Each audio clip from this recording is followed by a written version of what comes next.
recherche scientifique et du développement technologique, Monsieur le recteur de l'Université de Béjaïa, chers collègues, chers invités et chers étudiants. Nous sommes aujourd'hui réunis ici pour la deuxième session ordinaire de la 4e année du comité sectoriel permanent et qui est à sa dernière réunion pour son mandat. Et avant cela, nous avons le plaisir d'avoir parmi nous aujourd'hui le lauréat du prix Maurice Audin, Bakir Farhi, de l'Université de Béjaïa. Donc je vais donner un tout petit historique sur ce prix avant d'inviter monsieur le recteur de l'université pour le remercier et lui donner sa récompense éventuellement. Alors le prix Maurice Audin a été initié en 1959, alors après que Maurice Audin ait disparu tragiquement. Maintenant on est sûr de sa mort. Et ce prix a été initié par Laurent Schwartz, médaille Fields, et il a donné des prix pendant 5 ans avant que ça soit arrêté, et il y a eu d'illustres mathématiciens qui ont eu ce prix. Je citerai par exemple Laurent Schwartz et Jacques Williams. Ensuite, en 2004, il a été repris à l'initiative de Gérard Tronel, aidé par Laurent Schwartz, toujours, et il a depuis été décerné à un mathématicien algérien et un mathématicien, ou mathématicienne bien sûr, français, chaque année, jusqu'à l'année 2014. Et depuis 2009, ce prix est devenu un prix conjoint entre l'association Maurice Audin et la Direction générale de la recherche scientifique et du développement technologique. Et récemment, depuis que Cédric Villani, qui est professeur à l'Université de Lyon, directeur de l'Institut Henri Poincaré et membre de l'Académie des sciences, et bien sûr médaille Fields 2010, ce prix est devenu institutionnalisé en France et c'est l'IHP, l'Institut Henri Poincaré, qui le décerne depuis 2014, tous les 2 ans, entre la Direction générale de la recherche scientifique et l'IHP. Donc, depuis qu'il est pris par l'IHP en France et la Direction générale de la recherche scientifique en Algérie, donc nous avons le lauréat qui est donc un lauréat de l'Université de Béjaïa, et j'invite monsieur le recteur pour la suite de l'événement et remercier ainsi que le directeur général de la recherche. Bakir.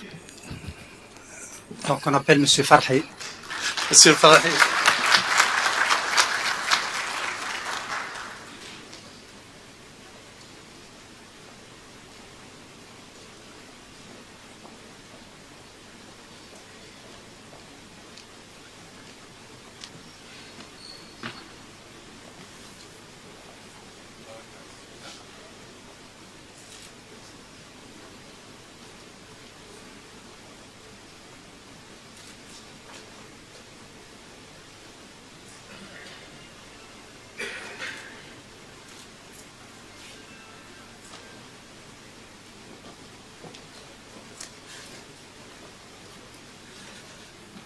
Bonjour tout le monde, je suis assez content pour ce prix. Je le considère comme un prix d'encouragement pour poursuivre ma recherche de mathématiques, de théorie des nombres plus particulièrement.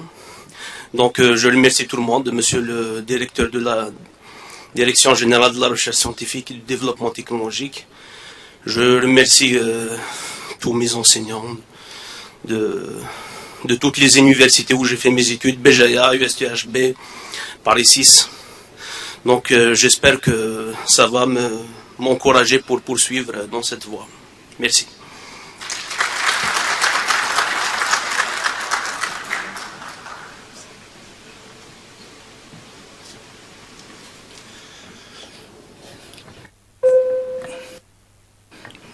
J'invite maintenant Monsieur le recteur de l'Université de Béjaïa pour son allocution de bienvenue. Merci. Bismillah ar-Rahman ar-Rahim. Wa salatu wassalam ala ashraf al-mursalin. Monsieur le directeur général de la recherche scientifique et du développement technologique, Madame la directrice de la formation doctorale et de la recherche scientifique du ministère de l'Enseignement supérieur, Mesdames et Messieurs les directeurs des agences thématiques, Messieurs et Mesdames les membres du comité sectoriel permanent du secteur de l'enseignement supérieur, Monsieur le professeur Monsieur Bouzid, Monsieur le professeur Rajef Mohamed Saïd, ancien recteur de l'université de Béjaïa, Mesdames et Messieurs les directeurs de laboratoire, Mesdames et Messieurs et chers collègues, honorable assistance, nous avons l'immense plaisir d'accueillir les travaux du comité sectoriel permanent chargé de la recherche scientifique au niveau du secteur de l'enseignement supérieur aujourd'hui à l'université de Béjaïa. Je voudrais, au nom de toute la communauté universitaire de Béjaïa, de souhaiter aux membres du CPS la bienvenue au niveau de la ville de Béjaïa, carrefour des civilisations, par là où ont transité plusieurs et éminents chercheurs, notamment dans le domaine scientifique et sciences humaines et sociales. Aujourd'hui, nous sommes très honorés d'avoir été choisis parmi les universités du pays pour abriter cette grande rencontre du CPS. Et je voudrais à ce titre remercier Monsieur le directeur général de la recherche scientifique et du développement technologique pour avoir fait ce choix. Et nous sommes très très contents et nous apprécions hautement ce geste combien symbolique et qui témoigne de toute la reconnaissance et de toute l'estime de la Direction générale de la recherche scientifique et du développement technologique, de notre secteur de l'enseignement supérieur, des membres du CPS en direction de l'université de Béjaïa. Je voudrais également souligner toute l'importance qui est donnée par les différents chercheurs de notre université au segment de la recherche scientifique et du développement technologique. Des efforts colossaux ont été consentis par la famille universitaire, ce qui a permis à notre établissement de se hisser au niveau du dernier classement des universités de notre pays, et nous sommes passés de la 14e place à la 6e place au niveau national. Et sur le plan de l'excellence, nous sommes passés de la 13e place à la 3e place au niveau national. Tout ça est le fruit d'un grand travail accompli par nos chercheurs, mais aussi c'est le fruit de tous les encouragements du secteur de l'enseignement supérieur et de la Direction générale de la recherche scientifique et du développement technologique qui se sont exprimés en direction de la communauté universitaire pour les encourager à aller de l'avant et à viser l'excellence. J'espère de tout cœur que nous allons continuer sur cette dynamique et développer encore davantage le segment de la recherche scientifique et le développement technologique au niveau de nos différents nos différents établissements d'enseignement supérieur. Je voudrais également exprimer mes vifs remerciements à Monsieur le directeur général de la recherche scientifique et du développement technologique pour avoir soutenu l'université de Béjaïa dans tous ses projets, notamment la création d'un centre national de recherche en agroalimentaire, un centre national en innovation et en développement et du transfert technologique, un centre national d'analyse physico-chimique, un centre national de recherche en langue et culture amazigh qui constitue la fierté de notre université. Je voudrais en votre nom tous lui exprimer toute ma gratitude et tout mon respect. Et je voudrais également saisir cette occasion pour dire combien le soutien du ministère de l'Enseignement supérieur est important et permanent en direction de l'université de Béjaïa. Et je voudrais lui témoigner à Monsieur le ministre de l'Enseignement supérieur et de la Recherche scientifique toute la reconnaissance de la communauté universitaire de Béjaïa eu égard aux efforts accomplis en direction de notre établissement. Je voudrais, en conclusion, vous souhaiter encore une fois la bienvenue à notre université et je voudrais également vous souhaiter beaucoup de succès dans vos travaux et je vous remercie.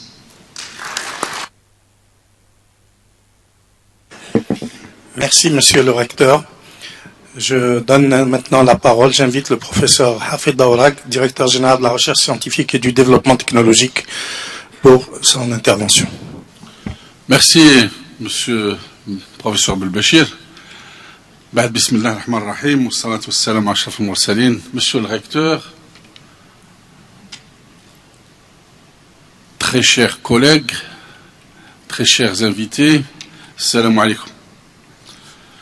Je voudrais tout d'abord exprimer aussi mes vifs remerciements à Monsieur le Recteur de l'Université de Béjaïa pour avoir toujours cette bonne humeur quand il reçoit les gens. On sent une sincérité et on sent une convivialité en venant à Béjaïa. C'est toujours avec un grand plaisir que je viens à Béjaïa partager des moments agréables avec mes collègues, mes amis. Et aussi, c'est une université pour laquelle j'ai beaucoup d'estime par rapport à l'ensemble de ses compétences et l'ensemble des travaux qui sont exécutés au niveau de l'université de Béjaïa. Et comme le témoigne la progression très significative de l'université de Béjaïa en termes de production scientifique, on témoigne de cette rigueur dans la gestion donc de la science et du savoir à l'université de Béjaïa. C'est une des rares universités qui a soutenu aussi donc les propositions de la Direction générale de la recherche pour l'excellence et pour la promotion, d'accord, de cette rigueur dans la science, parce que sans rigueur dans la science, nous ne pouvons pas nous développer. Encore une fois, merci Monsieur le Recteur d'avoir accepté d'accueillir aujourd'hui ce comité sectoriel permanent qui vient à la fin de son mandat de 4 ans. Donc c'est le comité sectoriel permanent du secteur de l'enseignement supérieur et donc qui avait en charge de mettre en place la politique du secteur en termes de recherche scientifique. Et aujourd'hui nous venons donc à la fin de ce mandat. Donc il est important que nous puissions faire un bilan.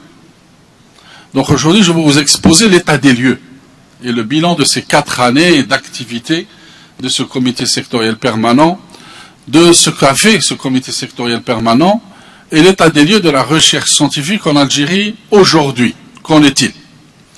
Tout d'abord, il faut savoir, et ça c'est important pour nos jeunes étudiants, de savoir l'historique de la recherche scientifique en Algérie.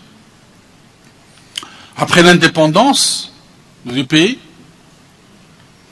les accords d'Évian, quand il y a eu les accords d'Évian, donc les négociations entre les deux pays, il y a eu un point important dans ces accords d'Évian. La France ne voulait pas lâcher les hydrocarbures, comme vous le savez, et la recherche scientifique. Pourquoi? La recherche scientifique dans les accords d'Évian devait rester sous l'égide et la tutelle de la France. Donc, la recherche scientifique, tous les secteurs, sauf la recherche, étaient sous tutelle de la France. Pourquoi? Parce que la France avait investi d'énormes moyens dans la recherche scientifique en Algérie, essentiellement dans le nucléaire et dans le spatial. Puisque vous savez qu'il y a eu même des explosions de bombes atomiques, même après l'indépendance. La France a fait des explosions souterraines du côté de Tamarasset en 1965-66, alors qu'on était indépendant. Et ceci était dans les accords d'Évian. Les chercheurs, pour aller par exemple dans un centre de recherche à Bni Abbas, je donne un exemple, devaient passer par le CNRS de Montpellier pour aller à ce centre de recherche. Donc pour vous dire que malgré cela, mais la recherche restait. Il fallait attendre 1968-69 pour que la recherche soit nationalisée. Que les Français aient terminé leur programme spatial. Parce que vous savez que la station spatiale aujourd'hui, que vous connaissez en France, qui est à Kourou, dans les îles du Pacifique, était auparavant à Agamir, du côté de Béchar. Le premier satellite français envoyé dans l'espace a été envoyé de Béchar, de cette station qui s'appelle Agamir. Il y a encore les vestiges de cette station spatiale à Béchar, et donc tout le système balistique français pour le lancement des satellites et le lancement des fusées était à Agamir, à Béchar. C'est qu'en 1969 qu'ils ont tout démantelé. Ils avaient même un centre de recherche qui restait clandestinement du côté de Oued-Nemous sur les armes chimiques et biologiques. Pour vous dire, c'est pour ça que la France n'a pas lâché la recherche scientifique après l'indépendance. 1969, on décide que la recherche scientifique puisse être nationalisée. Et donc il y a eu la création du ministère de l'enseignement supérieur, je dis bien l'enseignement supérieur tout seul, en 1971. Et puis il fallait attendre 1976 pour qu'il y ait la première structure qui prend en charge la recherche scientifique en Algérie. L'ONRS, l'Office national de la recherche scientifique. Parce qu'au départ, les gens qui ont pensé à mettre en place la recherche scientifique ont apporté un modèle extrêmement flexible, extrêmement, je dirais, pertinent, un modèle américain. Le modèle américain, aux États-Unis, il n'y a pas de ministère de la recherche. Le ministère de la recherche n'existe pas aux États-Unis. Il y a une office des sciences et technologies qui gère la recherche, qui est sous l'égide directement du président de la République, du président des États-Unis. Donc ils ont mis une structure du type qui était directement liée à la présidence de la République. Et l'ONRS a fait un travail extraordinaire et gigantesque en organisant la recherche. En 1973, quand il a commencé à réfléchir et mettre en place, on a fait l'état des lieux. Qu'est-ce qui existe en Algérie comme chercheurs titulaires, c'est-à-dire des chercheurs titulaires de doctorat. Et quand on a fait les statistiques, il y avait 141 docteurs en Algérie. 141 enseignants qui étaient titulaires d'un doctorat. Majoritairement dans la physique et dans la chimie. Donc vous voyez, 1973, l'état des lieux, 141 titulaires de doctorat. Et donc l'ONRS commence à organiser la recherche, à mettre en place le premier plan quadriennal de la recherche en 1977 pour justement faire en sorte d'organiser la recherche. Les laboratoires commencent à prendre place au niveau des universités, on commence à équiper les universités de grands équipements, on commence à faire de nouveaux centres de recherche,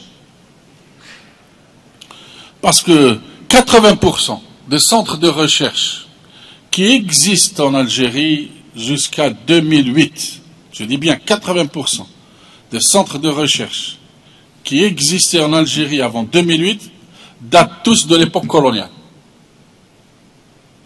Il n'y a pas eu de gros investissements dans la recherche, si ne c'est que dans le nucléaire. L'Algérie a continué à faire un programme nucléaire important et à mettre en place des réacteurs nucléaires à Draria et à Bérin.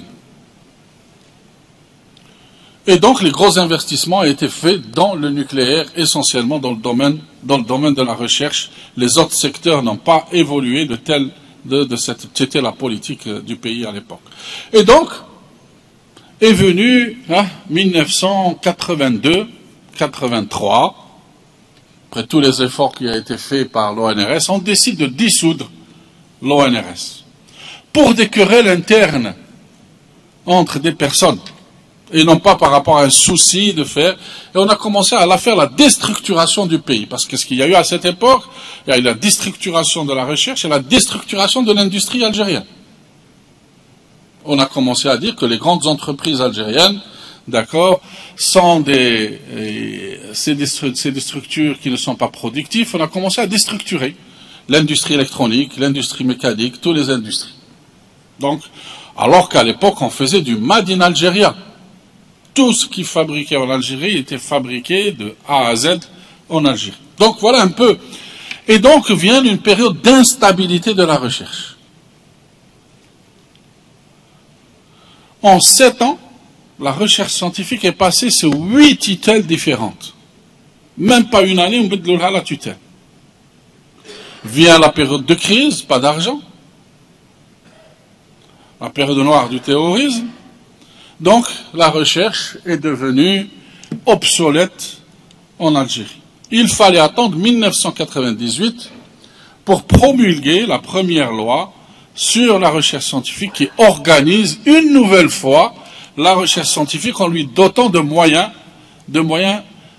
financiers. Et l'organisation commence en 2000 à organiser les premiers laboratoires universitaires, prennent place en 2000 avec un investissement dans ce domaine-là. Donc c'était la première loi de recherche 98-2000-2002. Ensuite 2002, passage à vide. Puisque c'est une loi de programmation, ça veut dire une fois qu'elle se termine cette loi, il n'y a plus de financement. Donc 2002, plus de financement de la recherche scientifique. Donc toutes ces attentes qui étaient cet optimisme au niveau de la communauté des chercheurs est revenu à l'état initial. Il fallait attendre 2008 pour qu'il y ait la deuxième loi sur la recherche scientifique. C'est-à-dire 6 ans entre la première loi et la deuxième loi, on a attendu 6 ans. Pas d'investissement, pas de financement, et donc pas de programme national de recherche, etc. Donc 2002-2012, la deuxième loi sur la recherche scientifique.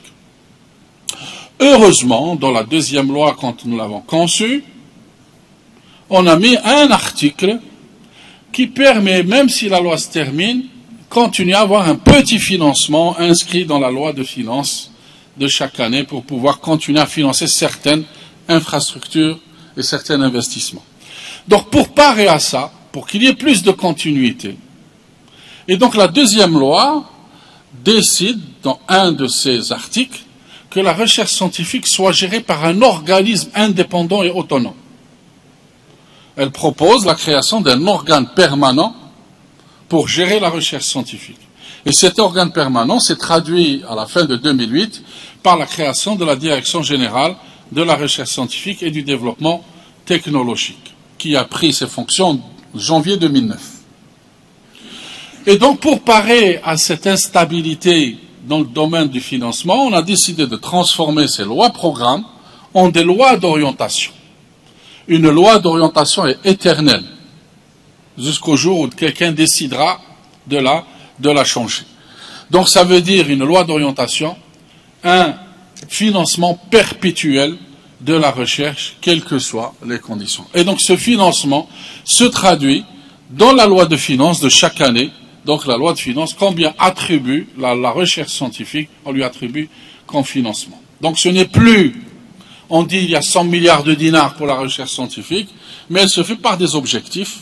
Chaque année, nous définissons les objectifs et nous définissons la somme que nous devons avoir pour financer la recherche. Donc voilà pourquoi nous sommes passés d'une loi programme à une loi d'orientation pour garantir le financement perpétuel de la recherche scientifique.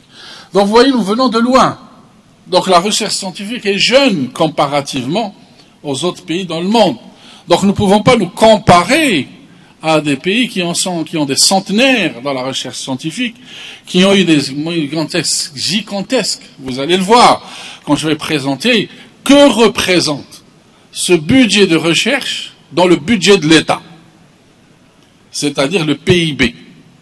Quand on parle de la part de la recherche dans le budget de l'État, ça se traduit par ce que nous appelons le PIB. Et vous allez voir, que représente ce PIB? On dit qu'on a donné beaucoup d'argent à la recherche, qu'il y a eu beaucoup de... Mais vous allez voir, la réalité est en fort. Donc voilà un peu. Aujourd'hui, c'est pour ça que je voulais dire, et je voudrais remercier l'ensemble des membres de ce comité sectoriel permanent qui a eu à gérer cette lourde tâche d'organiser la recherche scientifique dans notre secteur essentiellement, et aussi d'avoir donné de leur temps pour l'évaluation, pour l'expertise, pour réfléchir, donc à mettre en place les programmes nationaux de recherche, la gestion des laboratoires de recherche, le financement des laboratoires de recherche, les perspectives de développement du secteur, etc. Je tiens, au nom de Monsieur le Ministre, à vous remercier pour votre dévouement, pour votre savoir-faire, pour votre flexibilité aussi, et pour avoir tant donné pour le secteur de la recherche. Et je vous remercie encore une fois. Merci, Monsieur le Directeur Général. Nous allons donc passer à la deuxième étape de cette matinée, donc la conférence d'ouverture du CSP qui sera donnée par le professeur Hafed Dawrak, Directeur Général de la Recherche Scientifique.